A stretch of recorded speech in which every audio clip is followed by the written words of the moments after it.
देखिए हम लोग आज से चालू कर रहे हैं इस पर अबिहू। हम इसके पहले त्रिकोणमिति कंप्लीट कर लिए हैं और अबिहू की ओर चलते हैं और इसमें 3 नंबर जो चैप्टर है इसको स्टार्ट करते हैं।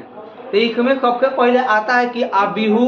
अबिहू क्या होता है? तो अबिहू एक संख्याओं का क्रमबद्ध विन्यास है, क्रम विनिमय विन्यास है, जिसको क्या करते हैं कि एक सारणिक के रूप में क्या करते हैं, इसको रखते हैं। तो देखिए अबिहू की बात करते हैं हम। अबिहू अबिहू जो होता है मैट्रिक्स। अगर बात करते हैं यहाँ पर अबिहू के, तो ये क्या कहता है कि अबिहू ये जो संख्याओं के क्रमबद्ध एक अबिहू संख्याओं के क्रम विनिमय फलन के रूप में विन्यास होता है। तो अबिहू संख्याओं के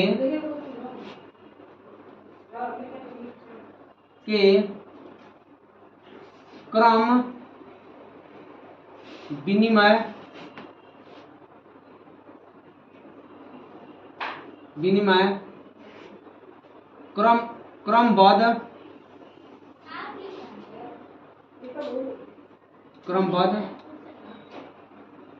क्रमबद्ध आयताकार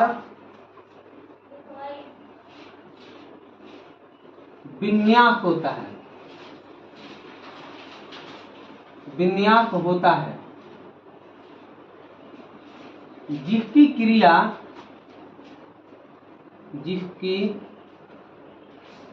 क्रिया हमेशा आयताकार रूप में संपन्न होती है।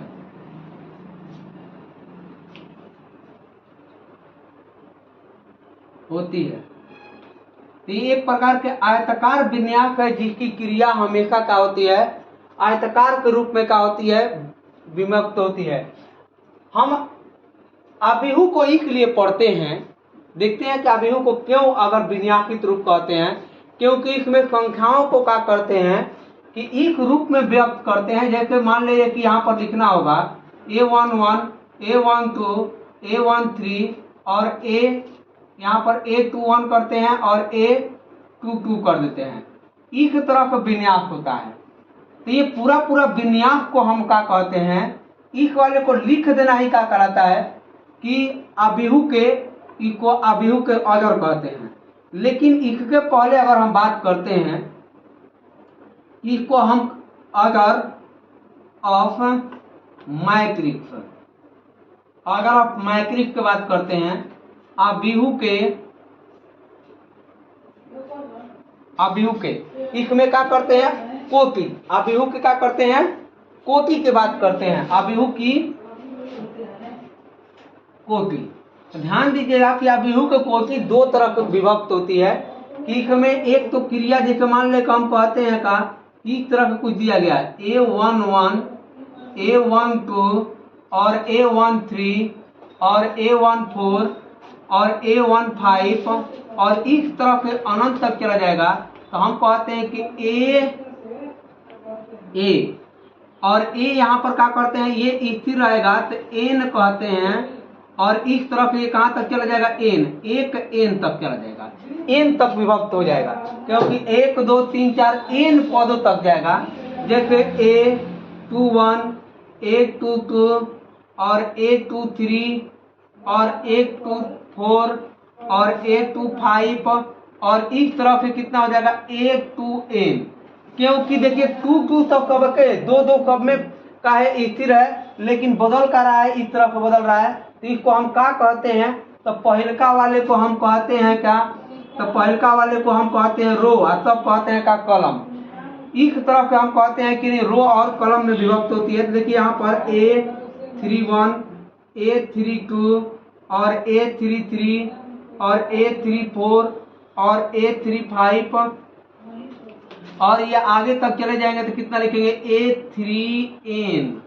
और यही क्रिया आगे तक इधर भी चले जाएगी तो ये क्रिया जब चली जाएगी तो आप देखिए किस तरह का विभक्त हो जाएगा। यहाँ पर लिखेंगे का इस तरह के ए, जैसे कहते हैं कि M1 एम हम एम मानते हैं, M2 AM3 AM4 और AM5 और आगे तक ये चला जाएगा तो क्या लिखेंगे यहाँ पर ANM। एक तरह से हम इसको भी क्या कर सकते हैं तो किसी को M और N के रूप में विभक्त कर सकते हैं यहाँ पर। तो ये जो क्रिया हो गई इस तरह की क्रिया अगर बात करते हैं तो पूरा N इंटू M के रूप में विभक्त हो चुकी है। लेकिन एक बात सोचिए, जब हम इस वाले क्रिया को अगर हम कहते हैं कि मान लें कि M कह दें M, तो हम M कह देते तो इसको क्या कहना होगा N कहना होगा। तो इस वाले में कोई भी पद किसी को मान सकते हैं, ऐसा ना है कि इसको M, लेकिन हमेशा इसको ध्यान दीजिएगा कि M N के रूप में विभक्त कर देंगे। तो यहाँ पर M गुणे N के रूप में क्या कर देते हैं विभक्त करते हैं।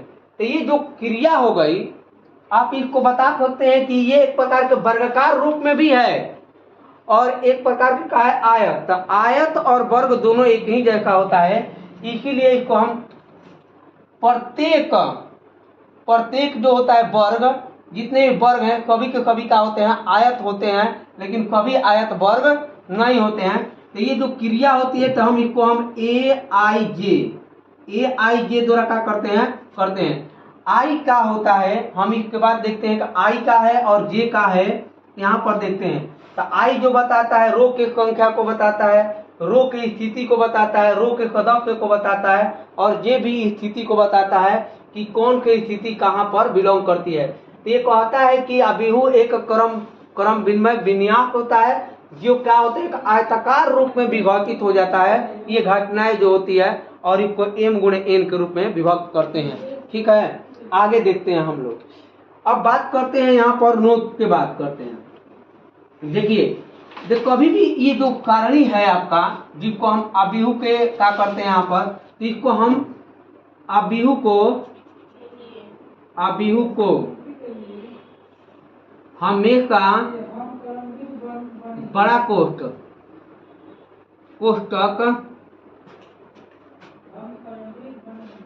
कोष्ठक में रखते हैं। अब देखिए आपकी एक बात समझ लीजिएगा कि यहाँ पर बात बताया गया है कि नोट नंबर 1 में कि आपको अभिहु को हमेशा बड़ा कोष्ठक में रखना है, लेकिन ये भी कोई जरूरी ना है। आप छोटा कोष्ठक में भी रख सकते हैं और महिला कोष्ठक में रख सकते हैं। आगे चल के आप सीनियर क्लासेज में पढ़ेंगे तो वहाँ पर आपको महिला कोष्ठक और छोटा कोष्ठक में भी बताया गया है, लेकिन क्लास 12th में जो है आपका क्लास 12th में सिर्फ और सिर्फ बड़ा कोष्ठक का प्रयोग किया गया है, इसीलिए इसमें हमेशा बड़ा कोष्ठक का क्या करेंगे हम लोग प्रयोग करेंगे। ठीक है, देखिए अब करते हैं यहाँ पर बात अभिहु के और आगे के लिए कि कैसे कैसे इसमें रूल होते हैं और नियम देखते हैं। देखिए अगला बात होता है कि नोट, और एगो देखते हैं, ये 2 नंबर है। अभिहु को हमेशा कैपिटल लेटर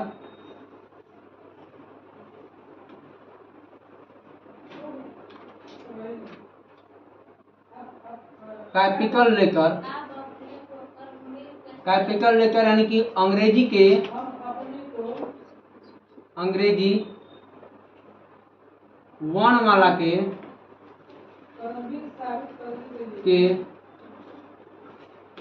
बड़े अक्षर पे सूचित करते हैं। अभिहु को हमेशा A, B, C, D और Z तक में कोई भी हम सूचित कर सकते हैं। जैसे में एग्जाम्पल के तौर अगर हम बात करते हैं कि जैसे A बराबर 1, 2, 3, 4 इस तरफ लिख सकते हैं। जैसे B बराबर हो गया 1, 2, 3, 4, 5, 6, 7, 8 इस तरह से लिख दिया जाए। तो यहाँ पर देखिए ये क्या है ऑर्डर है, ये इधर भी 2 है और इधर भी 2 है, तो 2 गुणे 2 है यहाँ पर।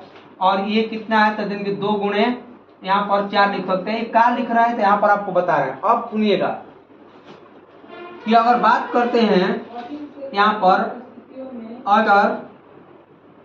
Order of matrix, order of matrix की बात करते हैं, अवयव के कोटि, अवयव के कोटि की बात करते हैं। यहाँ पर ध्यान दीजिएगा क्या कर रहे हैं। जैसे आप ध्यान दीजिएगा कि जैसे लिखते हैं कि इस वाले को जैसे A11, A12 और A13 A21 लिखते हैं, A22 लिखा गया है, इस तरह से लिखा गया है यहाँ पर। तो इस वाले को हम पहलका वाले को रो कहते हैं, रो, और इस तरह के इनको पंक्ति कहा जाता है, पंक्ति, पंक्ति।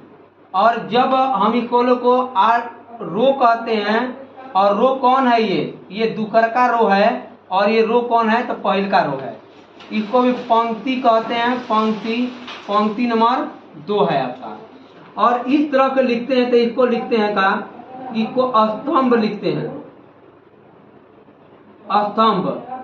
स्तंभ जो होता है तो यह स्तंभ नंबर 1 है, इसको कॉलम कहते हैं।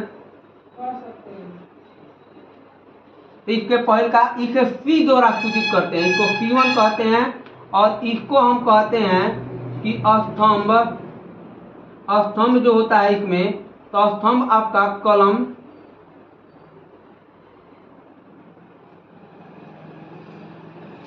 इसको C2 के नाम से जानते हैं।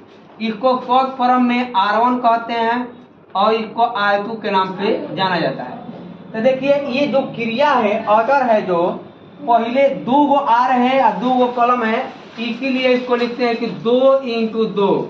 इसका मतलब ये है कि आपका जो ऑर्डर होगा ये 2 × 2 का है। और इस वाले को लिखते हैं का कि 2/2।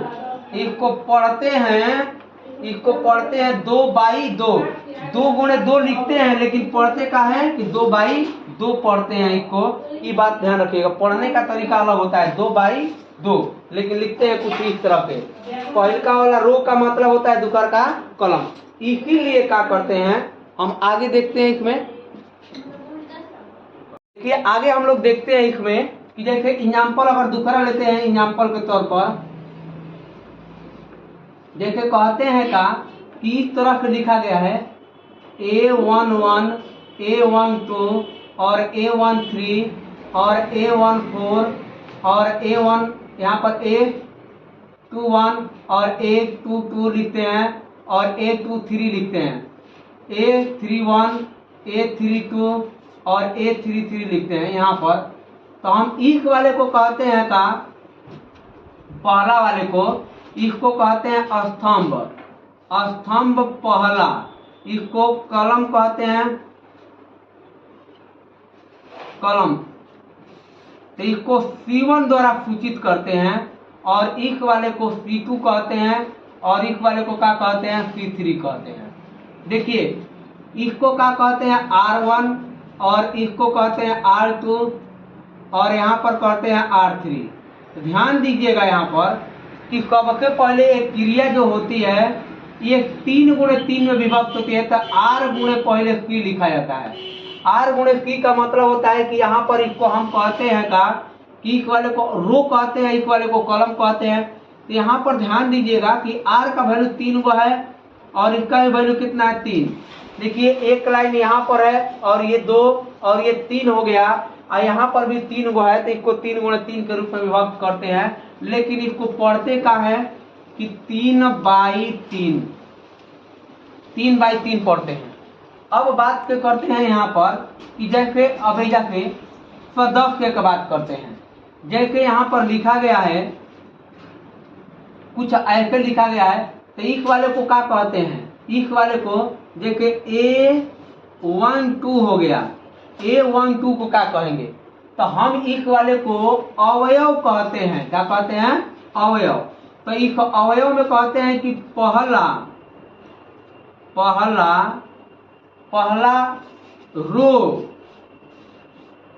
रो यानी कि पंक्ति, पहला पंक्ति के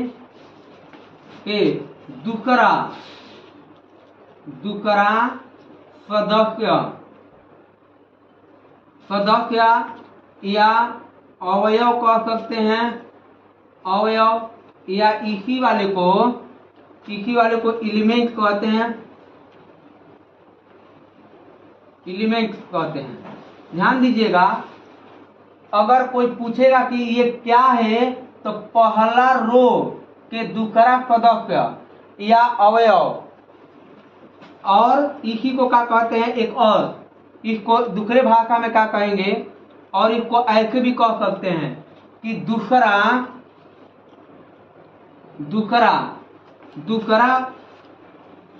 स्तंभ, दूसरा स्तंभ यानी कलम, कलम के पहला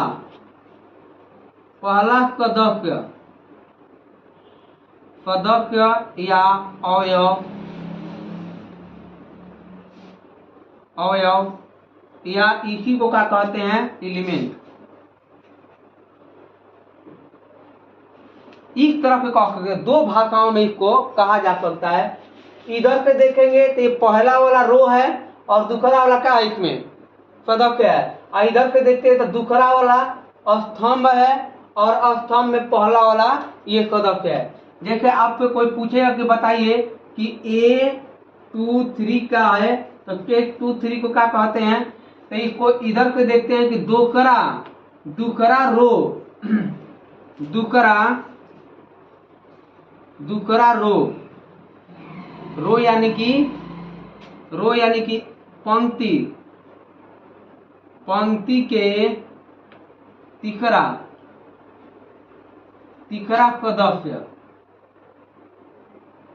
सदस्य या अवयव, इस तरह से कह सकते हैं। या दूसरी भाषा में इसको कह सकते हैं कि तीसरा कलम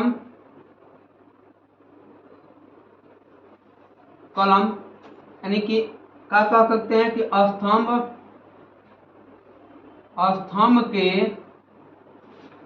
के कौन का सदस्य है, तो दूसरा सदस्य या अवयव है। एक बात को ध्यान दीजिएगा कि एक ही चीज को दो तरीका से इंडिकेट किया जाता है। इस तरह का अवयव का नामकरण करते हैं हम लोग, तो अवयव का नामकरण इस तरह करते हैं और पढ़ते हैं कैसे, तो इस तरह से हम इस वाले को आई जे भी कह सकते हैं, आई गुणे जे का मतलब का आई जो होता है वो रो के संख्या को दर्शाता है, और जे जो होता है कॉलम के संख्या का करता है, दर्शाता है। रो का यानी कि इसको कहते हैं पंक्ति, और इस वाले को क्या कहते हैं, स्तंभ कहते हैं। एक बात सोचिए, कभी आर लिखा गया है, आर, तब भी इसको कह सकते हैं, आर लिखा रहे तब भी पंक्ति, और सी लिखा रहे तो स्तंभ कहते हैं। आई लिखा रहे तो इसको क्या कह सकते हैं, पंक्ति, इसको क्या कह सकते हैं, स्तंभ कहते हैं। इस तरह हम अवयव को डिनोट करते हैं या उसको सूचित करने का काम करते हैं। ठीक है।